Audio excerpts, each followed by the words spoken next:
Today we got a Force Power Guide for Fantasy Flight Game Star Wars RPG, and we're talking the Bind Power. The Bind Power allows its user to grab and restrain an enemy at range, even doing so violently by giving in to the dark side.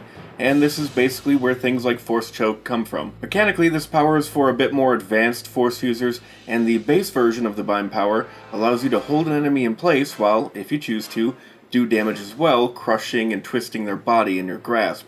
As you upgrade the power, you can increase things like range and number of targets. You can also throw on some status effects as well. It's hard not to compare this power to the Force Power move we talked about previously. In general, the upgrading of this power is not quite as neat and clean as it was with move, with the various upgrades relegated to their own little sections of the power tree. There's certainly quite a bit of that here, but they're kind of spread out a bit more, and some of the cooler weird stuff is like plopped in the middle amongst them, so you may end up having to pick up upgrades you're not overly excited about just to get to the ones you do really want. If you're trying to decide between this power and move, the biggest differences worth noting is that move can affect much larger creatures and objects, while bind has no size change upgrade but can hinder enemies in a wide variety of ways. Bind can also be a really effective minion taker-outer. Eventually you can target multiple minion groups and have them take strain when they do stuff, which will translate as damage because minions have no strain threshold. If you don't mind going dark side, you can more directly throw on additional damage as well, of course,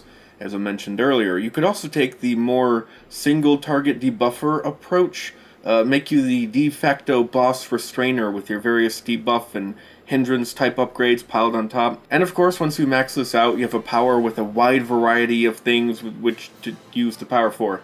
If you think the Bind Force Power is right for your character, you can find it in the Force and Destiny core rulebook and the Rise of the Separatist sourcebook.